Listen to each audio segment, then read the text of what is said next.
Hello there, amazing viewers and subscribers, and welcome to a brand new Doctor Who topic video for today. So for this Doctor video, about 2 weeks ago, I did a video on the 10 classic Doctor Who stories I rewatched the most, and that was actually popular. And I did say it's going to be part of a 4-part series, and I have kind of changed about the order of these episodes, because that was going to be the first episode, then it was going to be the 10 classic Doctor Who stories I rewatched the least, and then go into the modern era. But I thought I'd kind of switch it up and talk about the 10 Doctor Who stories I rewatched from the modern era first, and then talk about the two stories. Well, basically the last two will be the two least stories I rewatched from classic and modern.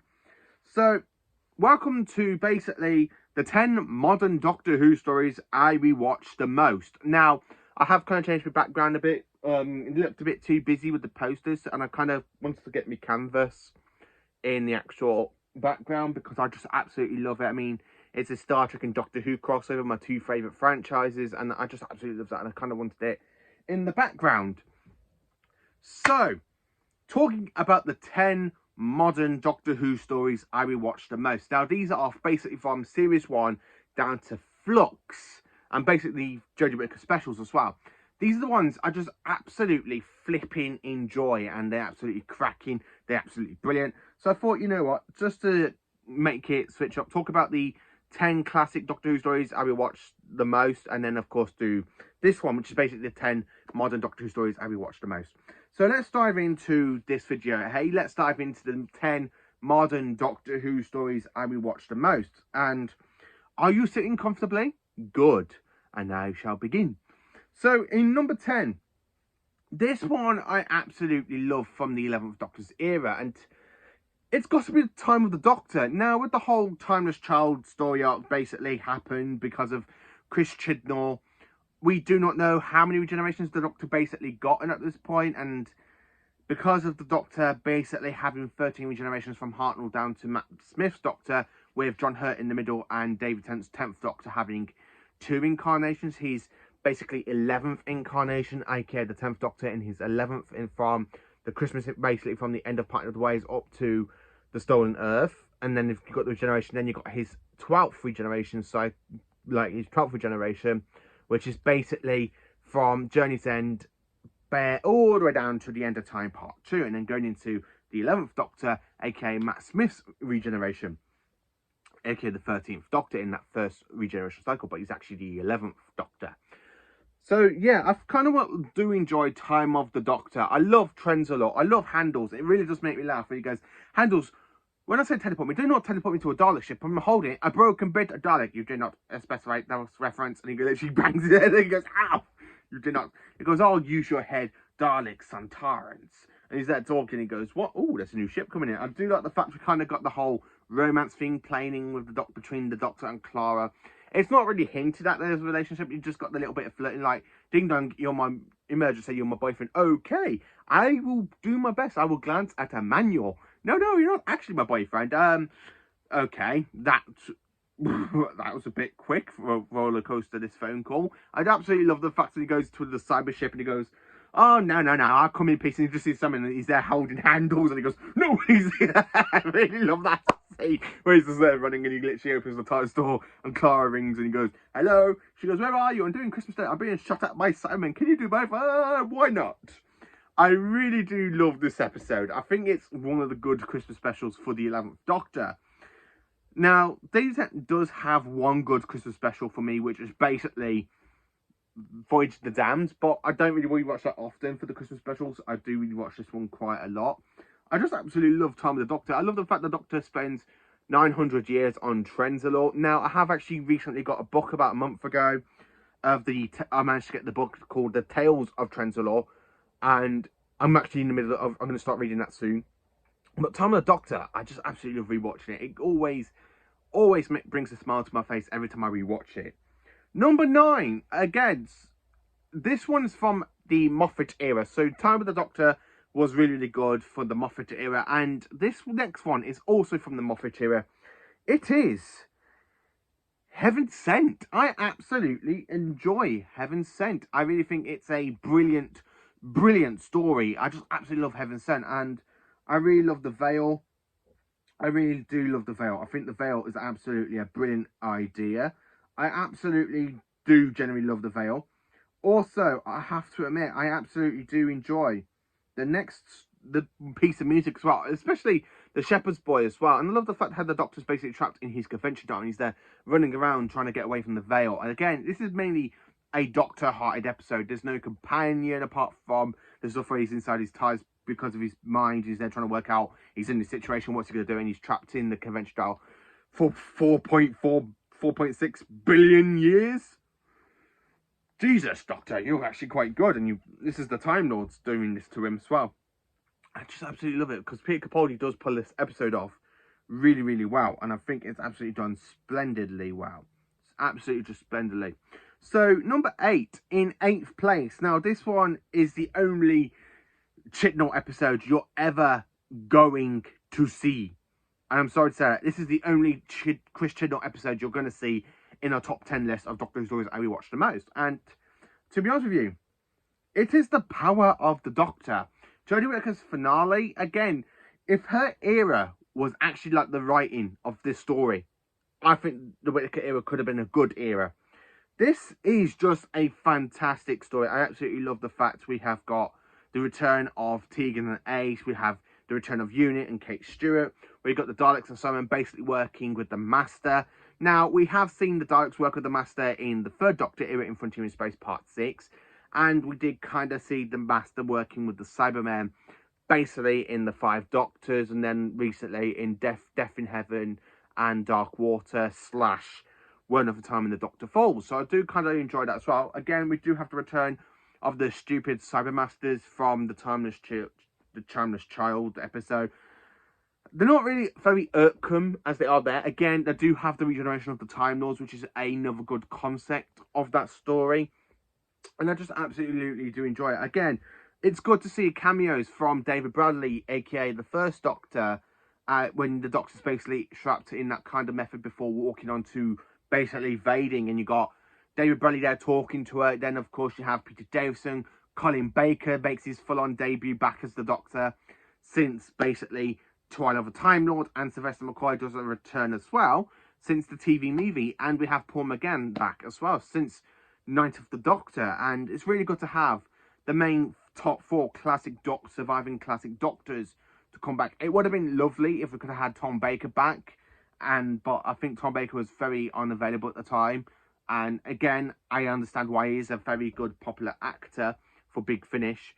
I just really do enjoy the way how this story is just plan out brilliantly, and it does do so much to celebrate like 100 years of the BBC, and it does celebrate the 59 years of Doctor Who. To me, this is what the 50th anniversary should be like. But to be honest with you, I'm absolutely love Day of the Doctor, which is very much high up in this list than this one. But I do quite enjoy Power of the Doctor. I have to be honest with you. Hate me if you want to, but I absolutely do enjoy the Power of the Doctor.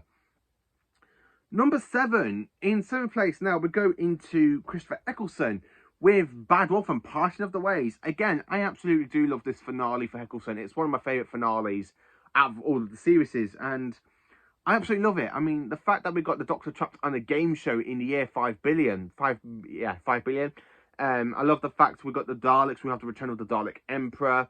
That's basically survived the Time War. I love the way how this all plays out really well over the course of the series with the whole Bad Wolf going on. The Doctor's there. You got basically the control woman, whatever her name is. I can't remember her name. The control of the that's basically connected up to all the wiring. Basically hides the Doctor in the games because she knows the Daleks basically don't watch the games. But I absolutely love it because when the 9th Doctor does come across the Daleks, he goes, "So tell me, how did you survive the Time War?" And when you have that booming voice saying, "They survived through me," and he goes, "Rose, Captain, this is the Emperor of the Daleks. You destroyed us, Doctor. The Dalek race died in your inferno, but my ship survived, falling through time, crippled, but alive." I just absolutely flat out love the way the Dalek Emperor is in this story, and the fact that the Doctor thinks he's the one that's caused the whole of Bad Wolf, and he isn't, and then he finds out it's basically Rose, because she created herself into existence and says, "Oh, I am the Bad Wolf." I love the fact how, to save her, yeah, I don't really care for the whole, like, kissing scene, but that's something that happened in Doctor Who back in 1996 with the TV movie, with the Doctor and Grace. Yeah, I don't really care for the whole like kissing scene, but to understand it, it was the only way to get the time vortex out of Rose, and basically because he absorbed it himself, it does lead into his regeneration, which is absolutely brilliant, and I do quite enjoy it. So yeah, number 6. So in 6th place, we are jumping into the finale of Series 10, World Enough in Time, and The Doctor Falls. I flipping love this episode. I have rewatched this countless times since 2017. Again, this is just an absolutely brilliant. Capaldi is flat out on fire. Flat out on fire in this episode. Flat out, just flat out on fire. I love the fact we had the return of John Sims Master. It's very good to have a multi-master story, considering that we are used to having the multi-doctor story, say like looking at the 3 Doctors, you know, looking at the 5 Doctors, the 2 Doctors, Time Crash, Day of the Doctor, Twice Upon a Time, and of course recently the Power of the Doctor. I absolutely do love the fact this is the only time we've actually had a multi-master story. But thank God for Big Finish, because Big Finish have gone and done it in Ruminous 4 box set, which I am currently listening to at the moment. But I absolutely love the multi-master story. I love the fact we have John Sims Master, we have Michelle Gomez's version of the Master. Also, we don't have one, but we have 3 versions of the Cybermen, because we have the return of the Mondasian Cybermen. We have the Mondasian colonists on this spaceship. I love the fact we have the return of the RTD Cybermen. I really think the Cybermen are absolutely done so well in this episode. Some people think the Cybermen basically kind of get sidelined because having the 2 masters. Yeah, I kind of see that, but I really think this is one of the best Cybermen stories that we have ever seen in the Moffat era. And talking about that, yes, I am actually on about, this is so much better than Closing Time, Nightmare in Silver, Dark Water and Death in Heaven. This is so better than the previous Moffat Cybermen stories. I really do enjoy this one, and it's really good to see the return of the Mondasian Cybermen since the 10th planet. I absolutely love it. And again, we say goodbye to Bill and Nardole. Technically, we do say goodbye to Nardole, but we don't actually say goodbye to Bill, because Bill does come back in the next episode for Twice Upon a Time. But I absolutely flipping love this fantastic finale of Series 10. Absolutely. Into the 5 most Doctor Who stories that we watched from Modern Who. Number 5, it is the 50th anniversary, The Day of the Doctor. Now, I have constantly, since 2013, just flat out rewatch this series, this special, flat out just keep rewatching it, because I absolutely love it. Yes, this is the one that made me start to appreciate the 10th Doctor a lot more. When I was watching his era, I did used to be a big Tennant fan, but then going back, rewatching it back through college, there was kind of essence I didn't quite enjoy with the whole lovey-dovey stuff. But when this one basically came out in 2013, I started to appreciate the 10th Doctor a little bit more. And then recently, because I've only watched this one recently for the 10th Doctor, I didn't go back and rewatch his era. It's the one that made me start to appreciate the 10th Doctor a lot more, specifically Series 4. I do think Series 4's got some great episodes in there. But I absolutely love Day of the Doctor, because one, we get John Hurt, who is a fantastic incarnation of the Doctor. I love the fact we kind of have the fantastic echo between like Troughton and Pert we had in the 3 Doctors and the 5 Doctors. I love the fact we kind of see that between Tennant and Smith, and with John Hurt as well, where he goes talking and he goes, "These are my consummate Shansus and Grandad." They're not Sanshus. Yes, they are. I absolutely love John Hurt as in the role of the War Doctor, and I love the fact Tennant and Smith really do kind of get that kind of like Doctor vibes between the 2 of them. A bit like, it's like literally watching Pertwee and Troughton form in this special. But I love the fact that all the Doctors come together to save Gallifrey at the end as well. I just absolutely love it. Number 4, so in 4th place, it has got to be Deep Breath, Capaldi's very first episode. Now, after Matt Smith, I've seen a load of people put comments saying, "Oh, it's going to be an older Doctor, not too happy about having an older Doctor." My God, Capaldi proved everybody wrong. Now, some people don't like the Capaldi era because of the writing. I kind of see why, but to be honest with you, Capaldi is my favourite modern Doctor. I mean, Matt Smith was my favourite modern Doctor for a long time, but I absolutely do enjoy watching Capaldi's Doctor. He's absolutely brilliant in the role as the 12th Doctor. I mean, the fact he's only just regenerated from the time of the Doctor, he does it so well. I love the fact we have the return of the Clockwork Droids. I never really care for you know, the girl in the fireplace, but it's good to have the return of the clockwork droids because I think they're more fantastic in this story than they are with that one. I just really love the whole chemistry between the Doctor and Clara as well, and the fact that it kind of builds up to the whole fact who's this mystery woman who basically gave Clara the Doctor's number back before the events of the Battle of St. John.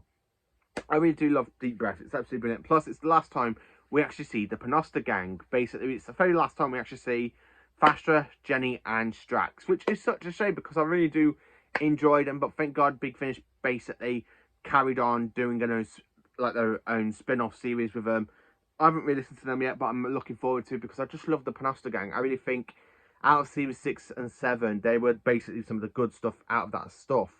Out of them series, and I just absolutely love the fact that this is the last time we actually saw them instead of not seeing the last time basically we see them was in the name of the Doctor. Number 3. So in third place, it has got to be Dalek, the episode 6 of series 1.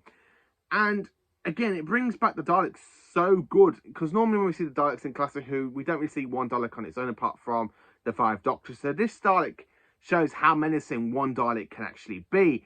And my God, it's absolutely done brilliant. Christopher Eccleston really nails the Doctor in this story where he's there saying it's not working. Oh, fantastic. Oh, fantastic. How bad is it, eh? A great big metal dustbin. I just absolutely love the Ninth Doctor in this episode. It's absolutely done so well. I really love the way how Eccleston basically goes like so well against the Dalek prop. It's really done. It really just bring out the anger side of the Time War from the Ninth Doctor is absolutely done brilliantly, and I rewatched that quite a lot. So the second story I rewatched the most in Modern Who has got to be its very first story, which is Rose. Yeah, I don't really care for Rose with the 10th Doctor, but with the 9th Doctor, I think Rose is a fantastic companion for 9. I don't really care for the whole lovey-dovey stuff between 10 and Rose. But I do actually prefer Billy Piper with Christopher Eccleston's. I do prefer Rose with the 9th Doctor. Again, the reason what really makes me rewatch Rose, it is a great way to introduce people into a new era of Doctor Who. I mean, don't forget though, Doctor Who's been off 16 years prior to this episode, and my God, it is such a fantastic episode to rewatch every now and again. And I kind of rewatch this one quite a lot. I love the fact we kind of have the return of the Auton since 1971. I love the Nesting consciousness, the way it's in that vat. I love the way how it's kind of got rid of the whole octopus type creature that we do kind of see in Terror of the Autons and in Spare from Space, and it's more like this lava creature, and it really just kind of showed that the Nesting consciousness has evolved over the time since the 70s. And again, I just absolutely love the Autons as well, and Eccleston is absolutely brilliant. There are some good moments, like when the Doctor holds Rose's hand and he goes, where he's there talking about the whole turn of the earth, and he goes, that's who I am. Now forget me, Rose Tyler, and go home.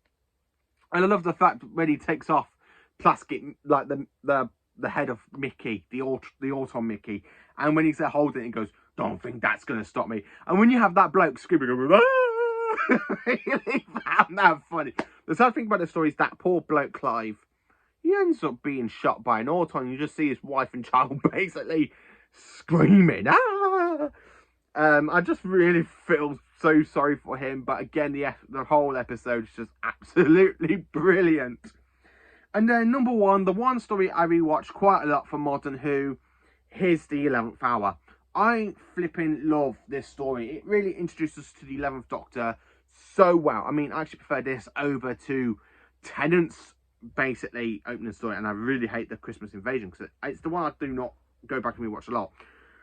This one for me is absolutely the perfect episode to go back and rewatch the most because one, the 11th Doctor comes in like a breath of fresh air. We get the whole introduction to Amelia, we have Prisoner Zero, we meet the Atraxi, and it's done so well. And I love the way how the 11th Doctor basically goes, okay, just one more question.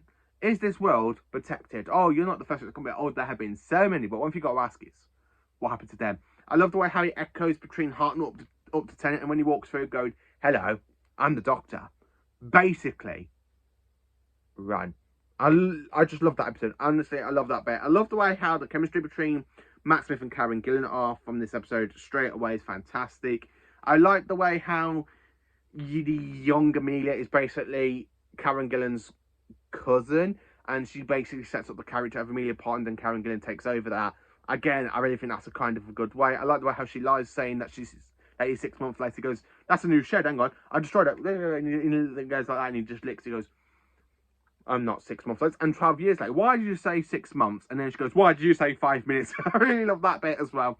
I really love the way how Prisoner Zero is as well. It's a really great film. So that is the 10 modern Doctor Who stories I rewatched the most. So let me know in the comments, what 10 episodes of modern Doctor Who do you rewatch the most? Let me know, please do. Like, subscribe, and share, and join for more awesome Doctor Who content. Thank you for watching, and thank you for me, magnificent viewers and subscribers.